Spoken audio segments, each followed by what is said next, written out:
Welcome to the Uplifters podcast, where we explore how our mindsets and daily actions can help us have more purpose, more joy, more well-being, and more connection.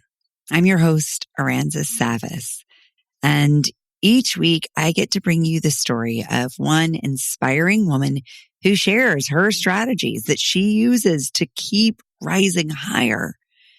But today's episode is extra special.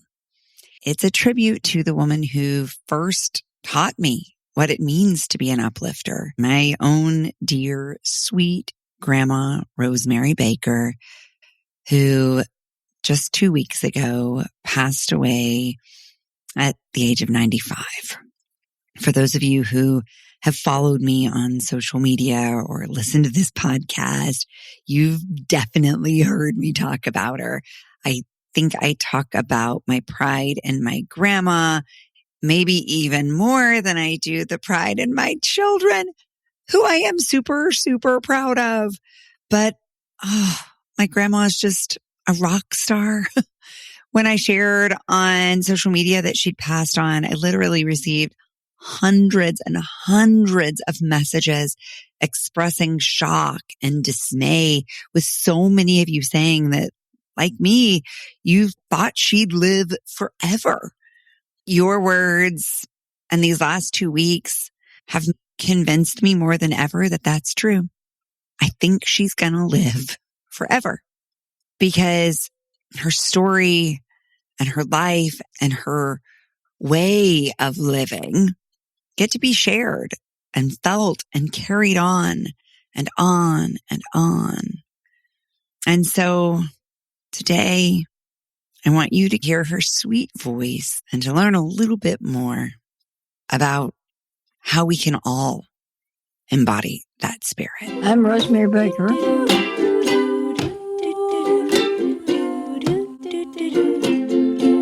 What kind of person inspires you? Well, I had a couple of aunts that really inspired me. What was it about them that inspired you? It's just that they had a happy home, and each of them had 4 children, so that really inspired me.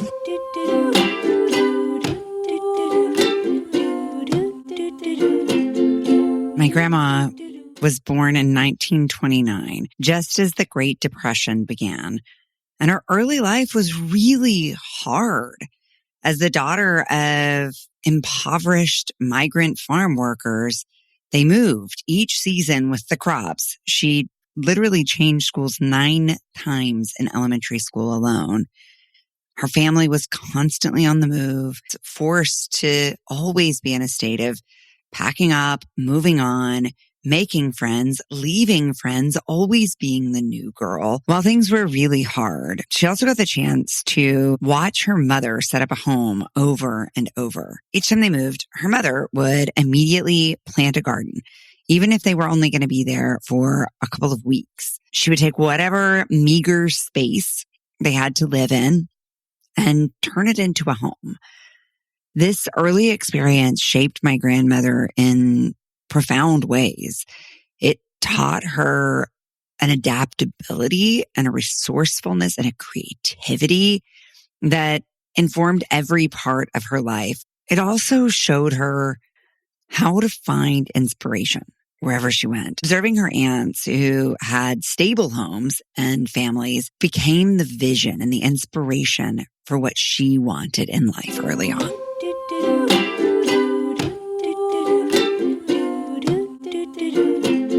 Were there qualities in them that inspired you? Just that they were family. It was all about family. I lived through the Depression days. My parents were so busy making a living.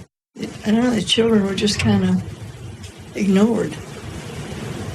And I had aunts that they paid so much attention to their families. Just, children were raised different back then. Mm-hmm.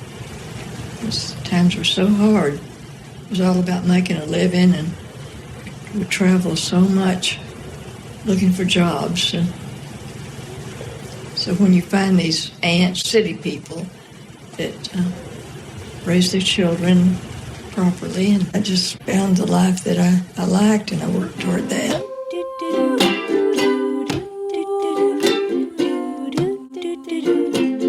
In middle school, she met my grandfather. The story goes that he sat in front of her in class, and when the teacher announced that they were going to have a middle school dance, he turned around, looked her in the eye, and said, "You're my date." Their best friends dated and married. My grandparents dated on and off.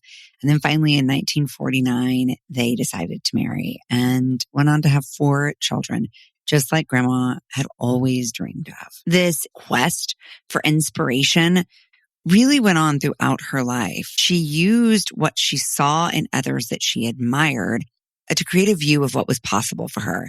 I think we all get to do that in watching her life now. And I think that's why she was so special to so many of us, because she made us reimagine what was possible. She had this deep belief that with a strong vision, lots of creativity, lots of hard work, and loving attention to the tiniest of details, literally anything was possible.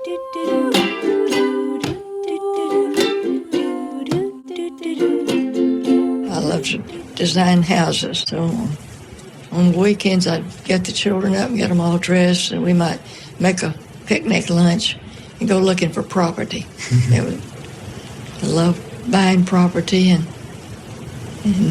drawing house plans for them. So I've built quite a few houses, designed them.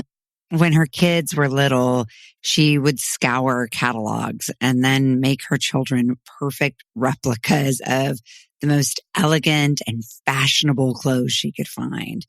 When they finally moved to town, her yard became a key focus. It started out as 1.5 acres of just wooded mess.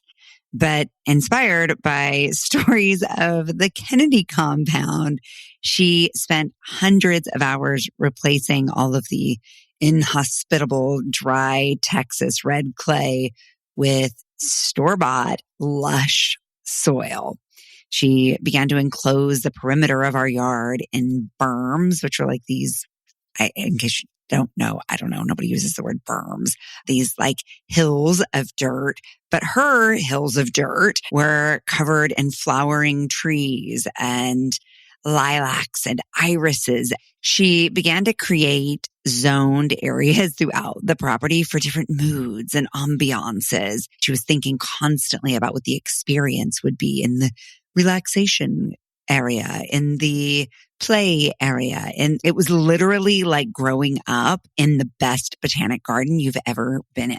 I remember one time she saw a photo of a French labyrinth. A few months later, wandered out into the garden and voila! There were tiny, perfectly manicured hedges tracing the outline of our vegetable garden that one could wander through. She carefully plotted homesteads for each of her children on the property and placed a shimmering pool in the center of the yard for the shared area of the property. Her hands and her mind were just always going. And every single aspect of our lives became elevated through her focus on beauty and her attention to detail. My friends always wanted to come over to eat her cooking because it was the best. Nobody cooked quite like her.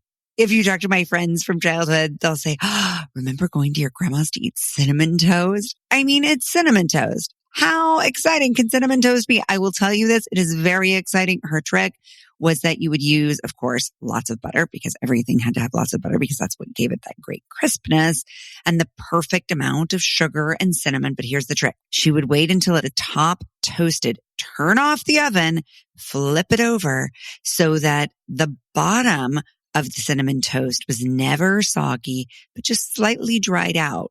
The real magic, though, happened on the other side, because that butter then dripped down into the sugar instead of being beneath it, and it formed this crisp crust on the sugar and the cinnamon. Seriously, there is no other way to do cinnamon toast. Anyway, I could talk about her cooking forever, but like even our refrigerator was extra. It couldn't just be silver or white like, normal people's refrigerators. Oh no. She wanted a cobalt blue refrigerator. So when her boys were teenagers, she sent them to the auto body shop to paint her refrigerator blue. It's just nothing was basic. Grandma was extra, as my girls would say. My grandmother adopted me when I was 6 years old and raised me because my parents weren't able to. And so I had no idea until I was much older that every little girl wasn't awoken for school each morning by their grandmother tenderly stroking her hair and then presenting her with breakfast in bed with multi-courses on a beautiful tray with flowers. I mean, that's certainly not how my kids were awoken, but this was standard Rosemary Baker treatment. And with all of this beauty around us, it's not to say that there weren't challenges. Lots of things were hard. And frankly, she's the kind of girl who liked to do hard things.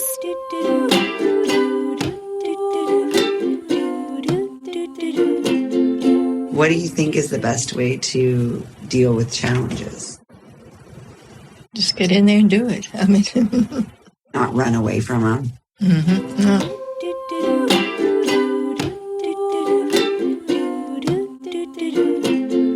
That was her approach to everything in life. She was diagnosed with breast cancer, not once, but twice. But even that didn't slow her down. She had a mastectomy back in the 80s when that was probably even a more serious and disruptive surgery than it is today. And the doctors called the next day to ask us if she'd been able to get out of bed yet. And they were like, is she okay? Has she been able to get out of bed yet? And I had to be like, I don't know where she is. She's been out in the yard all day. Just nothing slowed her down. Her physical vitality was pretty legendary. She often said that the secret to aging well was understanding that if you never sit down, you never have to get up. And that may sound exhausting, fair, but I think there's profound wisdom in the idea of momentum. This idea that staying engaged with life begets more engagement with life. And yeah, her early life was hard and it was a matter of survival that didn't afford her much time to play and be a little girl. So the older she got, the more she allowed herself to finally be that playful little girl. She was running until 95. I have amazing videos of her running just 6 weeks before she passed. But she didn't start that until she was in her 50s. If she saw a tree, she had to climb it. She saw a wall that was empty, she'd probably do a headstand against it. She loved to hula hoop. In the last 6 or 8 hours of her life, she stood there and she hula hooped for the PT and the OT. And they stood there just looking on in total amazement.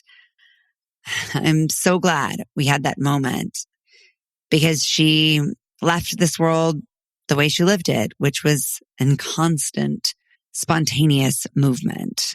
I mean, despite her Baptist upbringing, anytime she heard music playing, she was going to be the first one to hop up and dance. But truly, her compassion matched her physical energy. When she was battling cancer the second time, in the dead of winter, she heard these kittens crying in her back shed. And each day in that hard frost, those cries got softer and softer. And each day she would go out and desperately try to find these little kittens. When she finally found them, it was a mother cat and her newborn litter that had frozen solid, tragically, in the ashes of an old wood burning stove. All except one tiny kitten with the faintest warmth left.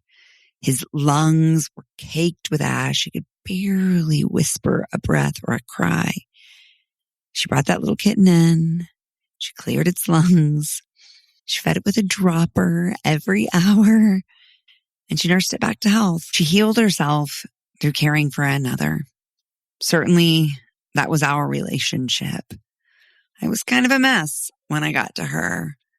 My entire life was transformed by her love, by her ability to make me feel like I was special and worthy And this was the essence of my grandma. She sent probably thousands of greeting cards out over the course of her lifetime, and she loved it. She also loved Gain laundry detergent specifically. She liked cleaning with lots of bleach. She loved black pepper and Cheetos and root beer, and always told us that when you got that little sinking feeling in the end of the day, the best way to manage it was with a handful of Cheetos. Pro tip. She loved Johnny Mathis and Muzak, which played in her home 24/7. She loved hot baths and hot soup and hot tea and water with no ice. She loved haircuts that stayed out of her eyes and covered her ears. She loved decorating with cobalt blue and wallpaper. She loved her white Jeep and her white pants and sneakers that matched her outfits precisely. She also had some pretty strong opinions about things she didn't like, including white tops and bottoms that didn't precisely match. I mean, seriously, start to look. You will be amazed at how many different shades of white there are. I'm not talking off-white. I'm talking white. White comes in many flavors. Anyway, she was precise. She hated going anywhere she'd already been. She hated showers unless it was an outdoor shower, and then it was an adventure. She hated curse words. In fact, when her children were young, she and my grandpa would take them to the countryside to stay with her parents. And her sons thought the very best thing in the world was to walk down the lane to the Duckworth's house, where they could listen to the Duckworth's adult son, Ardell, who had special needs and a very colorful vocabulary. So my grandmother heard the story of Mrs. Duckworth, who, when she grew older, developed dementia and started repeating all the words she'd heard Ardell say over the years. My grandma's biggest fear became that someday she too would get dementia and start saying all the words her boys had said in front of her over the years. And while Grandma did eventually develop dementia, thankfully, we must not have said too many bad words around her, because it turns out the only time she ever cursed was one day when her 4 boisterous, rowdy children were fighting, and our normally soft-spoken, unflappable Rosie just reached her limit. She screamed out, "You damn kids." She got in the car and she ran away from home, but only long enough to circle the block. It's only a few seconds, but it was long enough to make all her children realize that they never wanted her to leave again. We all keep waiting for her to come back around the block now, but this time she's gone for good. Now she gets to live on, and every one of us who loves her and looked up to her. She proved to us that growing older isn't about letting go and giving up. It's about trying new things, pushing boundaries, and constantly looking for new adventures. In a world where youth is often prized above all else, Grandma proved to us that the later chapters of life can be the most vibrant. So what can we learn from my precious grandmother's 95 remarkable years, my friends? First, she showed us the power of continuous creativity. Grandma never stopped finding ways to create things she felt proud of. And she proved to us that creativity isn't something that has to diminish with age. It can actually expand when we give it room to flourish. The second lesson from her life is her unwavering commitment to using her body. If you never sit down, you never have to get up. It wasn't just a quirky saying. It was a way of living. If we move, we can move. And so whether it was jogging at dawn or climbing trees or doing the splits at 90, she proved that our bodies are designed to stay in motion. There have been studies actually that show that in cultures where people pray regularly by standing up and kneeling down, they have greater longevity and physical vitality. And I think that's really what we were seeing with her. Her meditation, her prayer, what have you, was movement. Thirdly, Grandma demonstrated the importance of clear vision. This is maybe one of the most transformative things I get to do with my clients week after week. Like, Grandma believed we really can do anything if we put our minds to it. But that means being honest with ourselves about what we want. And so rather than wasting time comparing ourselves, what if we looked at what inspires us? What if we looked at what energizes us? What if we were honest with ourselves about what really excites us? And then allowed ourselves to work really hard to go after it. What if we found a life that we liked and we worked toward that? Fourth, Grandma showed us how to be playful. Truly, the older she got, the more childlike she became. Those Geico commercials where they're constantly talking about people becoming their parents. And what they're representing there is like these confused, dull, serious people. But what if that's just completely wrong? What if the reason that happens is because we believe that's what happens? What if instead we believed that we got to play our way into old age? And no matter what changes happen to our bodies, we could adapt our sense of play to match our physical abilities. Fifth, Grandma taught us the restorative power of nurturing others. You've heard this in pretty much every uplifter story on this podcast. Over 100 stories of women proving again and again that by getting out of our fears and our doubts and getting into our purpose and our compassion, we actually find more energy. And maybe the last thing we get to take from Grandma's story is to be authentic. It's okay to have strong opinions. It's okay to have likes and dislikes and to be true to them. And maybe it's more than okay. Maybe it's a secret to living and aging well. In her final years, I regularly ask her if she had any regrets or if there was anything she still wanted to do. And she always said that the one thing she hadn't done was to design a treehouse to live in. So she constantly sketched out tree houses, kept a book of tree houses for inspiration on her table, and thought about how she would design that perfect house. And that's how I want to remember her. Not as someone who reached an end, but as someone who was always looking ahead to the next tree to climb, the next garden to plant, the next dance to dance. I'm so proud of you.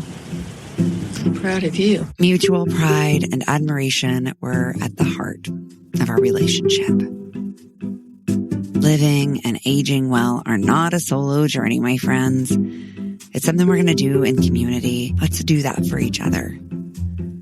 Let's show each other what's possible, not with the spirit of competition or comparison, but with a spirit of openness and possibility and curiosity.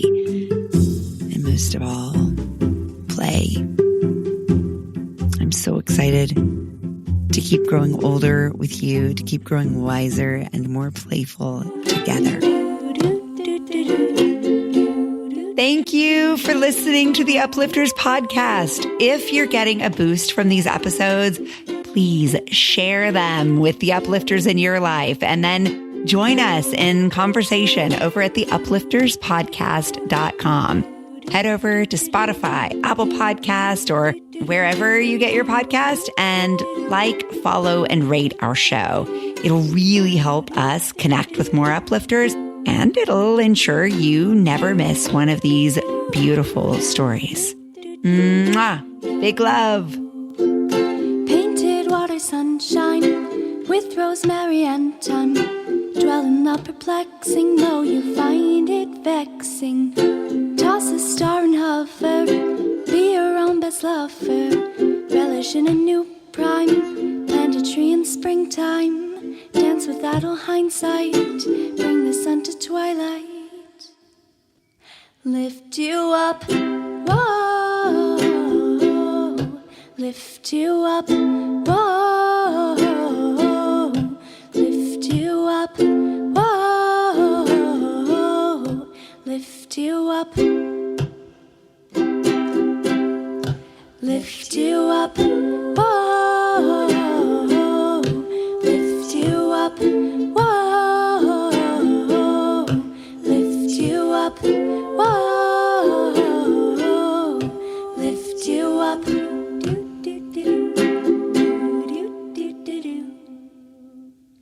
Beautiful. I cried. It's that little thing you did with your voice. Right, in the pre-chorus, right? I was like... Mommy, I think I cried stop, quietly. Mommy, stop crying. You're disturbing the peace.